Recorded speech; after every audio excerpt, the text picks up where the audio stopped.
사장학개론을 수강하시는 모든 입학생 여러분 환영합니다. 사장학개론의 수업을 맡은 교수님은 한인 기업 최초 글로벌 외식 그룹인 스노우폭스의 김승호 회장님입니다. 김승호 회장님은 한국과 전 세계를 오가며 각종 강연과 수업을 통해 사장을 가르치는 사장으로 알려져 있습니다.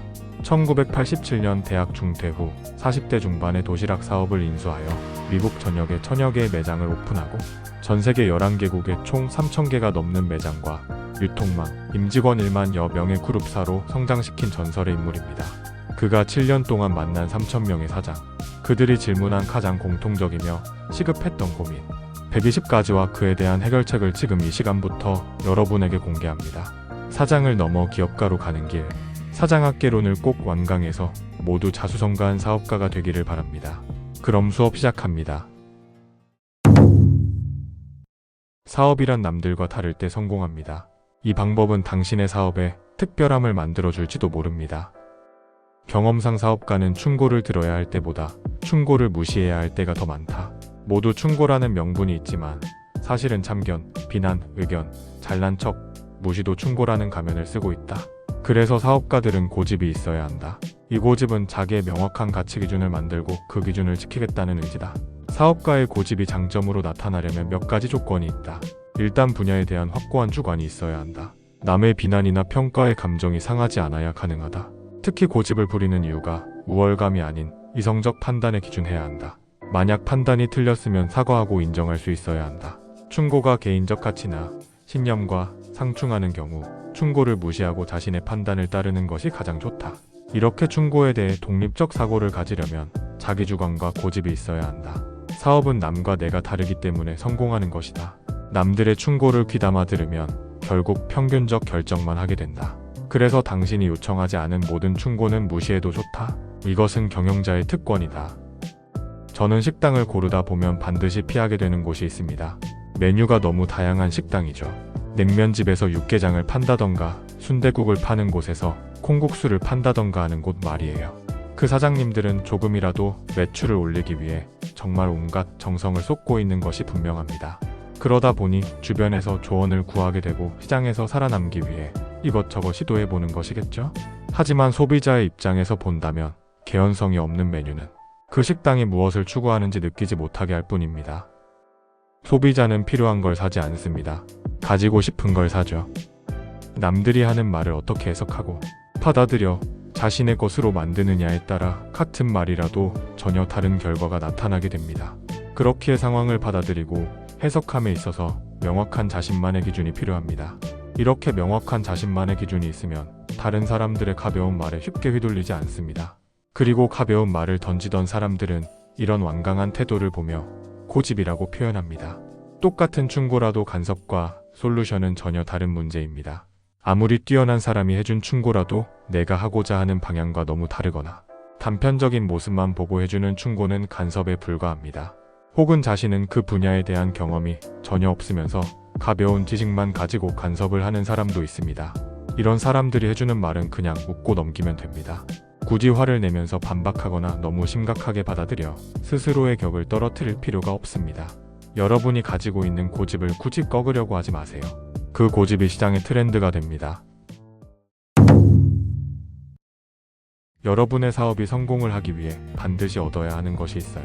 바로 가장 강력한 조력자인 배우자의 지지를 얻는 것이죠. 사업은 아무리 개인이 뛰어난 재능을 보여도 결국 패밀리 비즈니스다. 가족, 특히 아내의 지지 없이는 사업을 이뤄내기란 절대 쉽지 않다. 나는 아내의 지지를 얻기 위해 반드시 3가지를 하라고 가르친다. 그 첫 번째는 생활비를 정기적으로 일정한 날에 주는 것이다. 사업가를 남편으로 둔 아내들의 가장 큰 불안감은 불규칙한 수입에서 온다. 두 번째는 아내에게 배당을 주는 일이다. 회사의 명의가 본인에게 있고 아내가 회사에 한 번도 나오지 않아도 아내에게 회사 이익의 배당을 주어야 한다. 아내가 가정을 맡아주었기에 사업에 몰두할 수 있었던 것이고 사업체 자체가 가족의 공동 운명체이기 때문이다. 즉 아내에게 지분 50%가 있다고 인정해야 한다. 세 번째는 아내에게 휴가를 주는 일이다. 당신이 만약 18년간 한 번도 휴가를 못 가는 직장에 취직해 있다면 어떤 마음일지 상상해보기 바란다. 아이나 남편의 전화를 받지 않고 하루라도 쉴 수 있는 휴가를 받는 것에 대한 의미는 대단할 수 있다.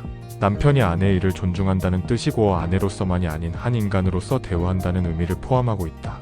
설령 아내나 가족의 지지 없이 회사를 키워냈다 한들 무슨 보람이 있겠는가? 세상의 영웅이 되려 하지 말고 가까운 가족에게 먼저 영웅이 되라. 그것이 진정한 영웅의 모습이다. 사업은 언제든 망할 수 있어요. 중요한 것은 망하지 않는 것이 아니라 망해도 다시 일어나서 할 수 있냐는 거예요. 문제는 다시 일어나려면 자본이 있어야 한다는 것이죠. 김승호 회장은 개인이 사업을 하기 위해선 자본이 필요하며 이 자본 안에는 금융자본과 정신력 자본이 있다고 합니다. 그 중에서도 정신력 자본을 강조하며 정신력 자본이 바로 배우자의 지지라고 표현합니다. 우리는 인생을 살다 보면 무너지는 날들이 참 많이 찾아옵니다. 여러분이 무너질 때 여러분의 손을 잡고 일으켜준 것은 무엇이었나요? 첫 월급으로 산 명품이나 승진하면서 뽑은 벤츠를 보면서 힘을 얻었나요? 아니면 열심히 일해서 모은 돈으로 구입한 주택이 손을 내밀던가요? 주변 사람들의 따뜻한 위로 한마디였을 겁니다. 그리고 주변 사람들 중 나와 가장 가까운 사람들은 바로 가족입니다. 여러분의 성공은 여러분만 잘해서 한 것이 아니라 곁에 있는 가족이 함께 만들어낸 결과물입니다. 여러분의 사업에서 가족이 사라지는 순간 가장 강력한 조력자가 사라진다는 사실을 기억하세요. 사장은 뛰어난 영업사원이어야 합니다. 영업을 하다 보면 말 한마디의 결과물이 완전히 뒤바뀌는 경우가 나옵니다. 지금부터 나오는 6가지 수칙을 기억한다면 여러분의 세일즈는 훨씬 더 좋은 결과를 가져다 줄 겁니다. 첫 번째, 한 번에 한 개씩 요청하거나 질문하라. 연관성 없는 질문을 여러 개 하지 마라. 여러 개의 질문을 하면 모든 질문이 무시되거나 답을 받지 못한 질문이 생길 수밖에 없다.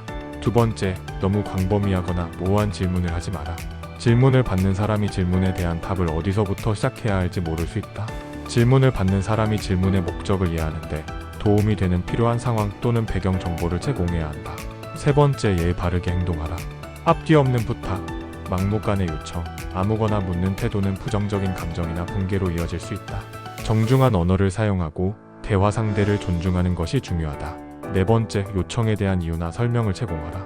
요청에 대한 이유나 설명을 제공하면 상대가 당신의 관점을 이해하는 데 도움이 되고 요청을 이행할 가능성이 높아진다. 다섯 번째, 요청이 완료되면 피드백을 하라. 요청했던 건이 잘 마무리되었다는 감사나 관점에 대한 피드백을 하라. 상대가 향후 당신의 요구사항과 선호사항을 더 잘 이해하는 데 도움이 될 수 있다. 여섯 번째, 적절한 문법과 철자를 사용하라. 오타는 당신이 생각하는 것보다 당신의 가치를 떨어뜨린다. 메시지를 보내기 전에 반드시 교정하라. 여기서 우리는 저자가 왜 사업가가 되기 위해 문자 보내는 법을 알고 있어야 된다고 생각하는지에 대해 주목해 볼 필요가 있습니다. 사장은 회사에서 가장 유능한 영업사원입니다. 영업은 화려한 언변이나 말솜씨로 고객의 환심을 사고 제품을 파는 것이라고 알려져 있지만 영업의 본질은 그 사람을 이해하는 것입니다. 그리고 사람을 이해하기 위해선 상대방이 나에게 마음의 문을 열어야만 가능합니다. 이 마음의 문을 열게 하는 것이 바로 대화입니다. 복잡하고 어려운 수식어가 잔뜩 붙더라도 영업의 본질은 대화입니다. 영업을 할 때 서로 얼굴을 보면서 얘기할 수 있는 상황이라면 훨씬 영업이 편해집니다. 여러분의 어조나 톤, 분위기로 인해 상대방에게 여러분이 전달하고자 하는 감정이나 핵심이 쉽게 전달되기 때문이죠. 문제는 영업을 무조건 대면으로만 할 수 없다는 거예요. 거래처나 고객에게 메일을 쓸 때도 있을 것이고 문자 메시지나 카카오톡으로 대화해야 하는 상황도 반드시 오게 되어 있죠. 그래서 타인을 대할 때에는 그 사람에 대한 존중이 기본적으로 바탕이 되어 있어야 합니다. 대화의 처음은 상대방에 대한 안부로 시작해서 요청에 대한 배경을 설명해주고 요청에 대한 설득을 한 뒤 감사로 마무리하는 것이 기본적인 대화 예절입니다. 하지만 요새에는 이런 기본적인 것들이 많이 사라지고 있는 느낌을 받습니다. 이제 전화를 걸면 사람이 아닌 자동응답 시스템이 전화를 받고 기계적인 안내 멘트가 나옵니다.